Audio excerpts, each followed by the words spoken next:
The bright light blinded Jack Harmon as he slowly opened his eyes. His head hurt, and he couldn't remember what had happened. The last thing he recalled was being on his ship near Saturn, checking some strange readings. Now he was in a cold metal room with no windows. Jack tried to sit up, but his body felt heavy. He was a strong man, trained as a Navy SEAL for years, but now he felt weak. He ran his hand over his short brown hair and felt a bump on the back of his head. "Where am I?" he whispered to the empty room. The walls were made of a strange metal he had never seen before. It had a purple tint and seemed to move slightly when he wasn't looking directly at it. A door he hadn't noticed before slid open. A tall creature walked in. It looked like a lizard standing on two legs. It had green scales, yellow eyes with black slits, and wore what looked like armor made of the same strange metal as the walls. "Human is awake," the creature said in a raspy voice. Its mouth didn't move in time with the words, like it was using some kind of translator. Jack backed up against the wall. "Who are you? What do you want?" The lizard creature tilted its head. "I am Zix. I guard prisoners for the Draconian Empire." It placed a bowl of something that looked like blue soup on the floor. "Eat. Build strength. You will need it." "Why? What's going on?" Jack asked, not moving toward the food. Zix blinked slowly. "You are chosen one. Great honor for human." "Chosen for what?" Jack didn't like the sound of this. "Carvasha ritual. You fight Carthax, the sacred dragon." Zix made a strange gesture with its three-fingered hand. "It is great honor." Jack's stomach dropped. "A dragon? You want me to fight a dragon?" Zix nodded. "Humans are new species to us. We test your worth through ancient ritual. If you kill Carthax, your people are worthy of respect. If you die—" The creature shrugged. "Then humans are just another weak species." "This is crazy," Jack said, standing up despite his dizziness. "I won't do it." Zix made a sound like stones grinding together, which Jack realized was laughter. "No choice, human. Fight or die without honor." The door slid open again, and two larger lizard creatures entered. They wore fancier armor with red symbols painted on their chests. "High Priest Skaroth wishes to see the sacrifice," one of them said. Zix bowed low. "Yes, commanders." The two new creatures grabbed Jack by his arms. He tried to fight back, but they were incredibly strong. They dragged him out of the cell and down a long hallway. Through large windows, Jack could see they were on an enormous spaceship, stars streaked by outside, and he could see other smaller ships flying alongside them. They brought him to a large room with a throne-like chair. On it sat an older lizard creature with faded scales and many scars. It wore robes instead of armor, and a necklace made of what looked like teeth. "So this is the human sacrifice," the old lizard said, standing up slowly. "I am Skaroth, High Priest of the Draconian Empire." "I'm Lieutenant Jack Harmon, United States Navy," Jack said, straightening his back. "And I demand to be returned to my ship." Skaroth walked around Jack, studying him. "Strong for a human. Good muscles. Quick eyes. You might last longer than the others." "Others?" Jack asked. "You've done this before." "Many times. 327 sacrifices over the years. None have survived." Skaroth showed his sharp teeth in what might have been a smile. "But there is always hope, human. Kill Carthax, and by our most sacred laws, you win your freedom. And if I refuse to fight, then you die anyway, but slowly and without purpose." Skaroth waved his hand. "Take him to the preparation chamber. The ritual begins in 3 days." As the guards dragged him away, Jack's mind raced. He needed to find a way out of this. But if escape wasn't possible, he would need to prepare. He had survived impossible situations before. Maybe, just maybe, he could survive this too. The preparation chamber was larger than Jack's cell. It had a bed, a small pool of water, and some strange equipment that looked like exercise machines. The walls showed moving pictures of past fights with the dragon. Jack watched them closely, trying to learn what he could. The door opened, and a human woman walked in. She had dark skin, short black hair, and wore plain gray clothes. Jack jumped to his feet, surprised to see another human. "You're American?"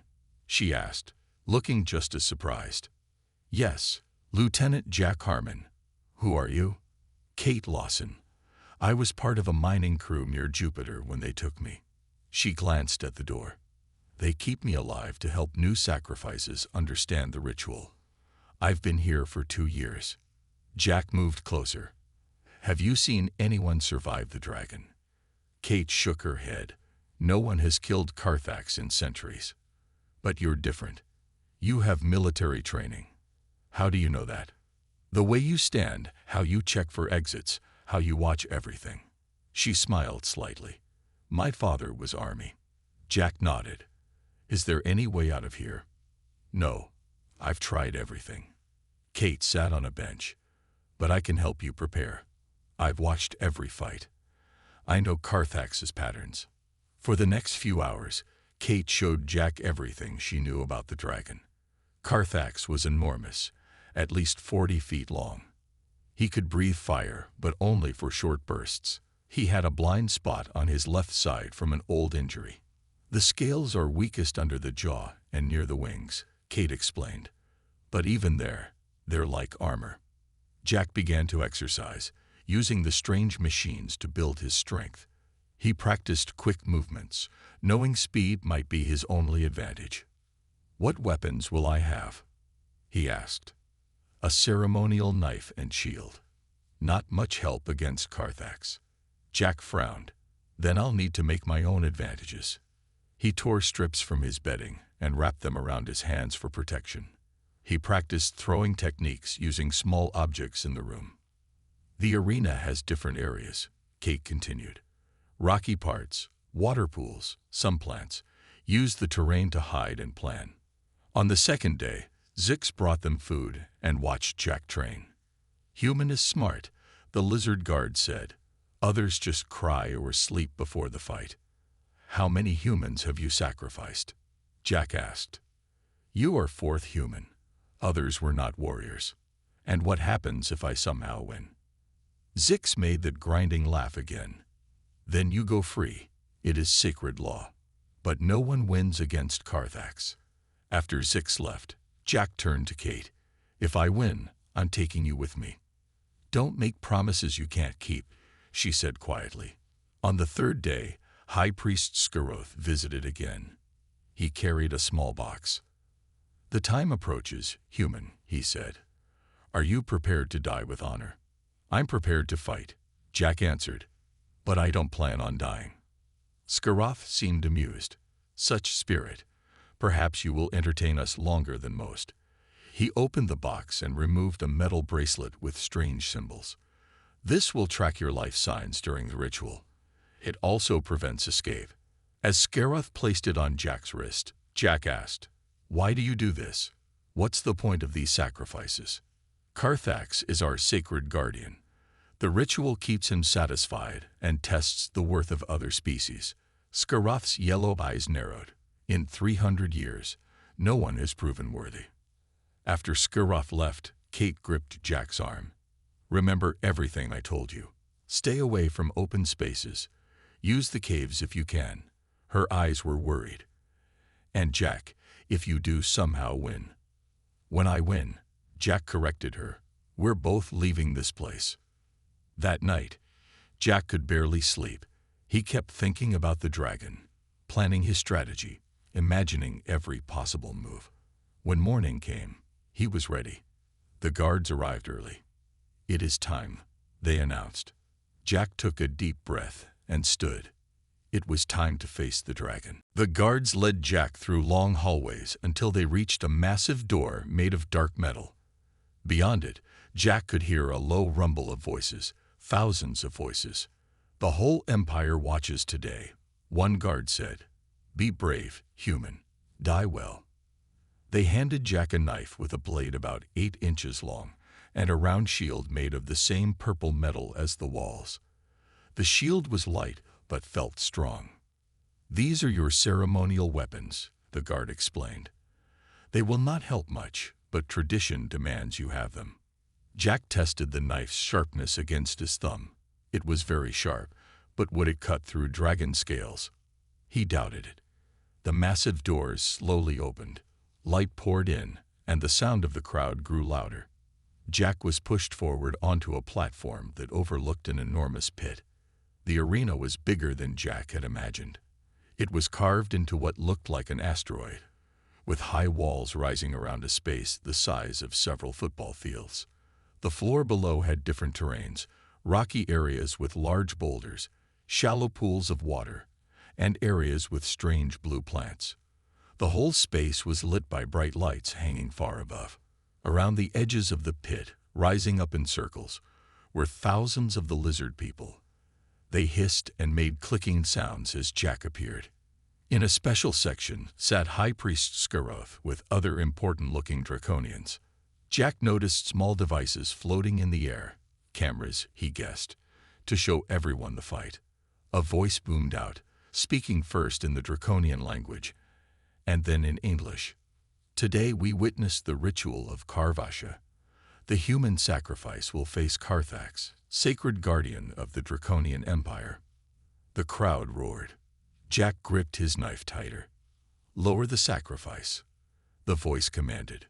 The platform Jack stood on began to descend slowly into the pit. As it moved down, Jack looked carefully at the arena, memorizing the layout. He spotted several cave openings in the rocky areas. He remembered Kate's advice: use the caves if possible. When the platform reached the bottom, it locked into place with a loud click.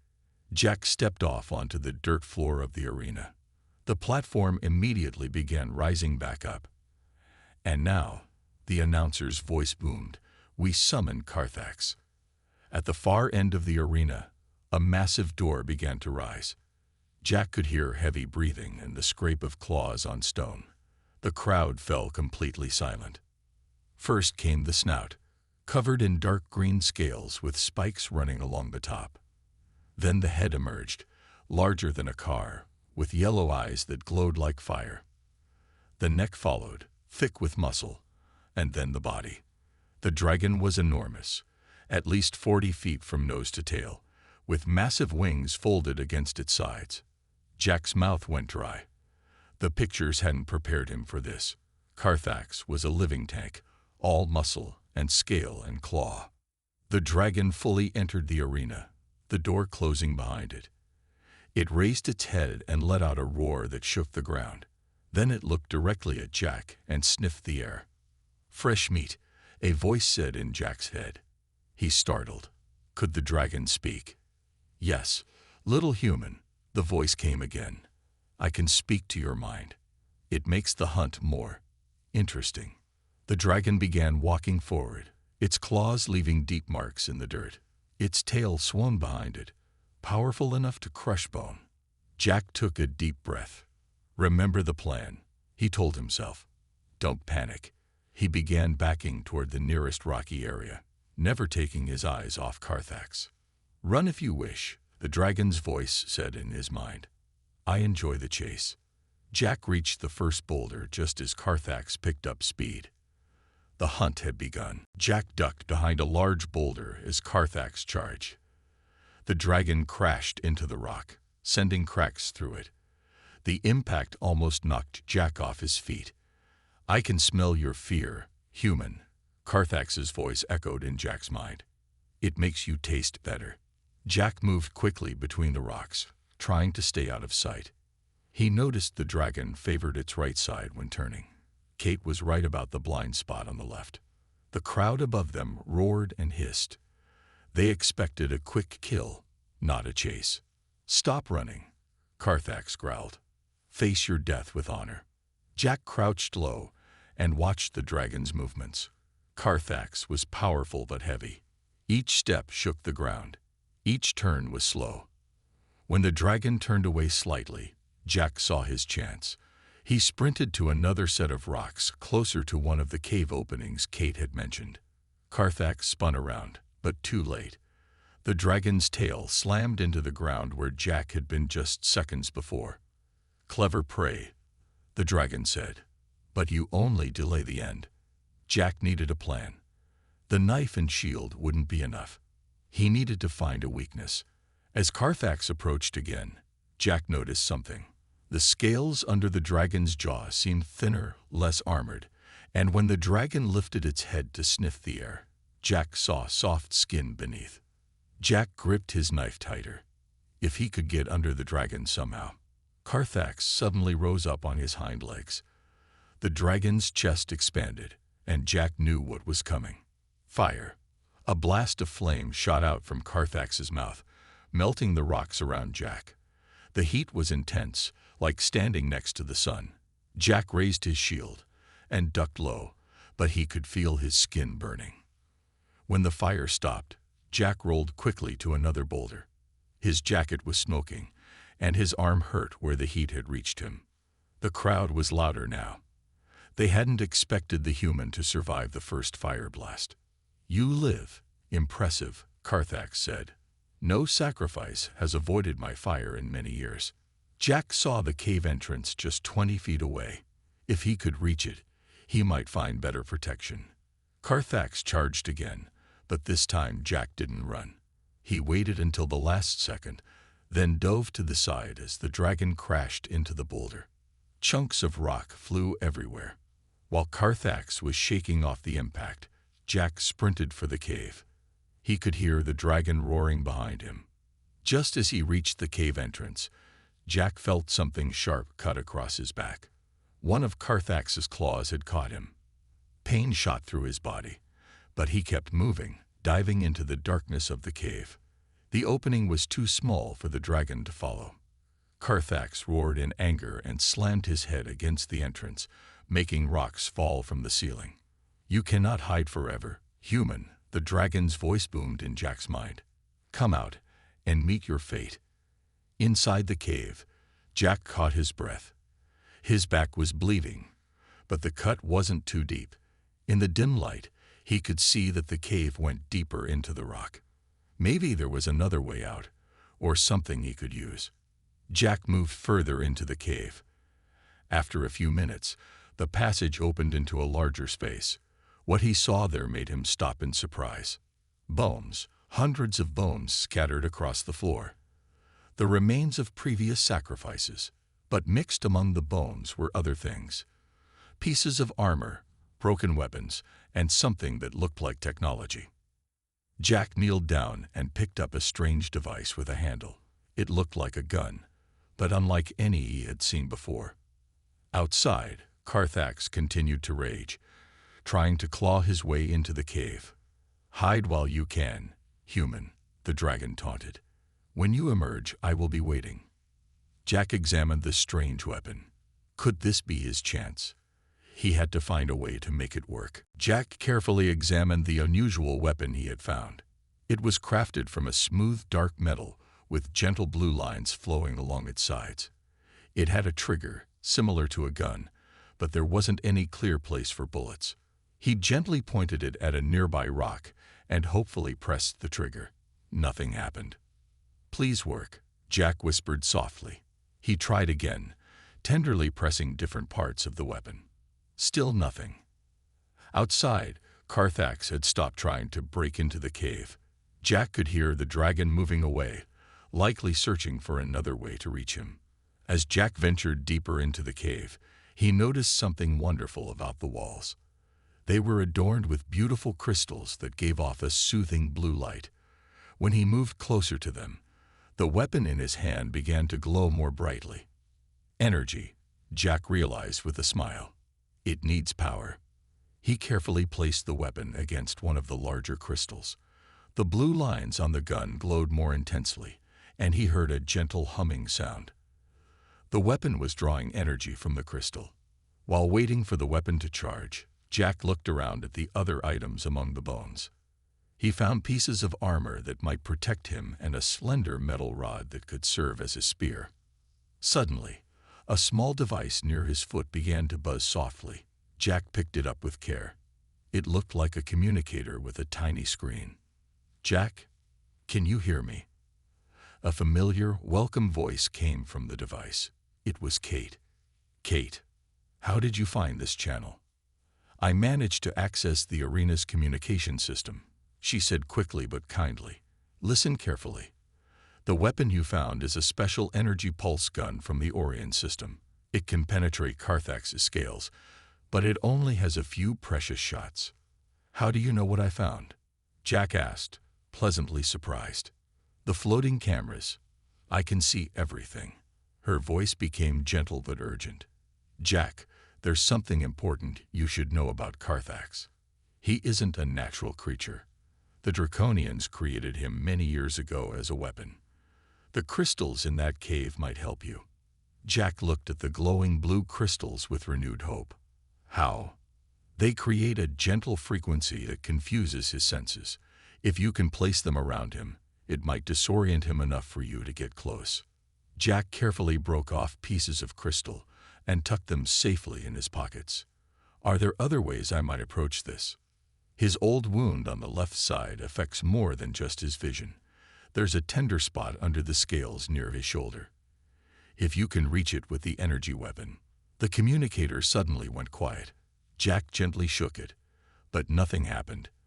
The connection was lost. The weapon had finished charging. It hummed with a soft energy, the blue lines now bright and gently pulsing. Jack gathered the helpful items he found. The energy weapon, the metal rod, and the crystal pieces. He put on a chest plate that fit comfortably over his torn jacket. Now he needed a thoughtful plan. From deeper in the cave, Jack felt a cool breeze. There must be another opening. If he could circle around and surprise Carthax. Jack moved carefully through the passages, following the gentle flow of air. The tunnel gradually sloped upward, and after several minutes of climbing, he saw soft light ahead. He emerged from a small opening on the other side of the rocky area. From his elevated position, he could see Carthax waiting patiently near the original cave entrance, expecting Jack to come out there. The dragon hadn't noticed him yet. Jack had the blessing of surprise. He looked around and found a good position among some tall rocks. He placed crystal pieces in various spots, creating a circle about 30 feet wide. Then he readied the energy weapon. It was time to face his challenge with courage. Jack picked up a small rock and tossed it gently against a boulder across the way. The sound softly echoed through the arena. Carthax's head turned smoothly.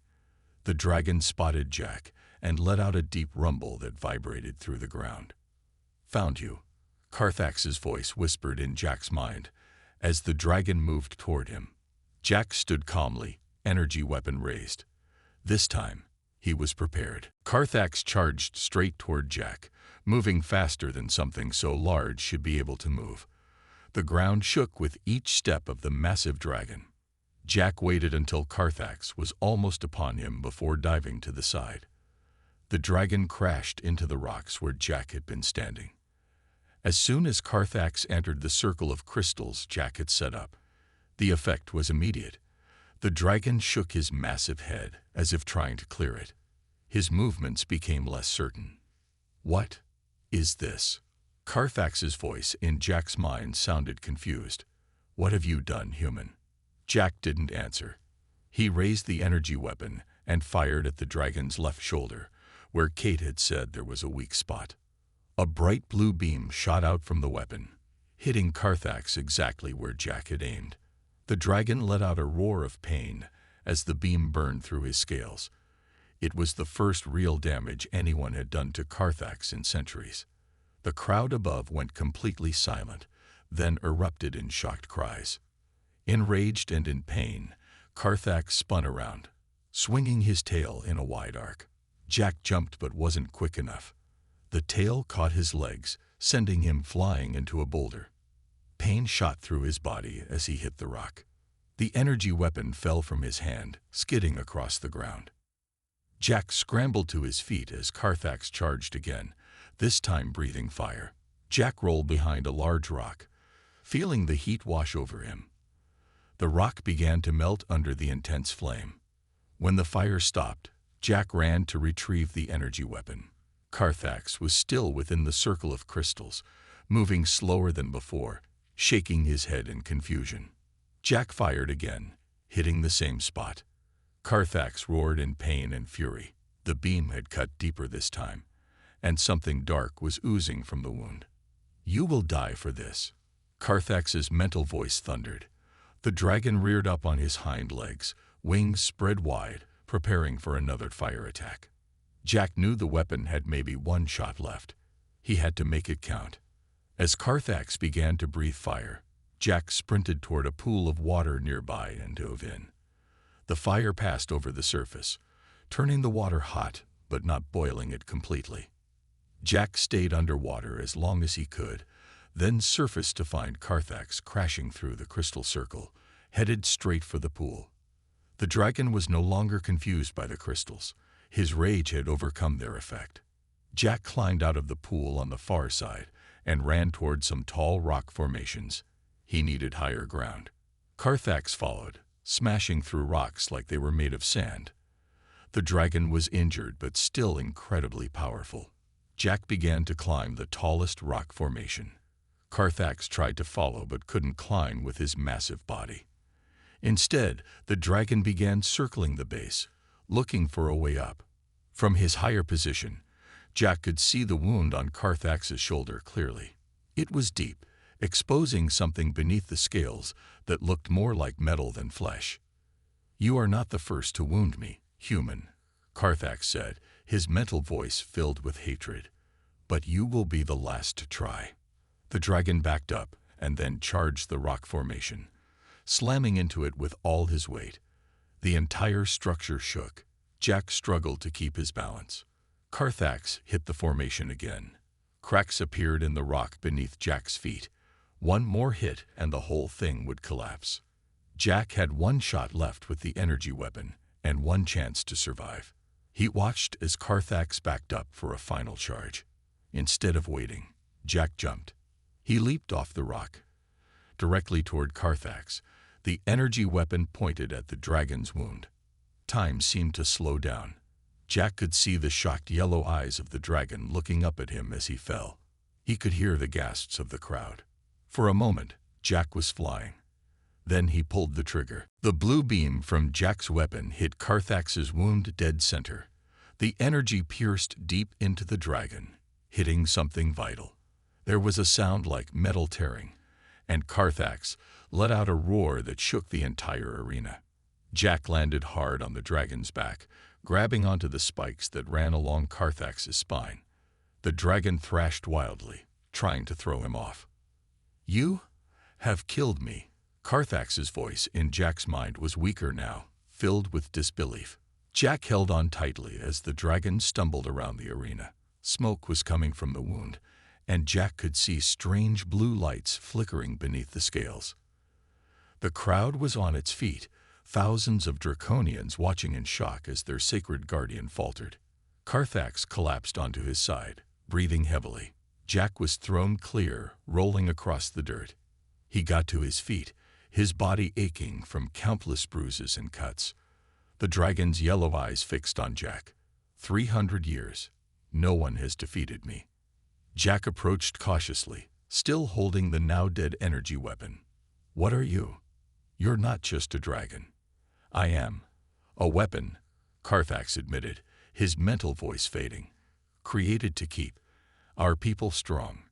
To test other species." The wound in Carthax's shoulder had split open wider, revealing metal and wires beneath scales and flesh. The dragon was part machine, just as Kate had suggested. "A sacrifice must be made," Carthax said. "But this time, it is I who am sacrificed." With these final words, the light faded from Carthax's eyes. The massive body went still.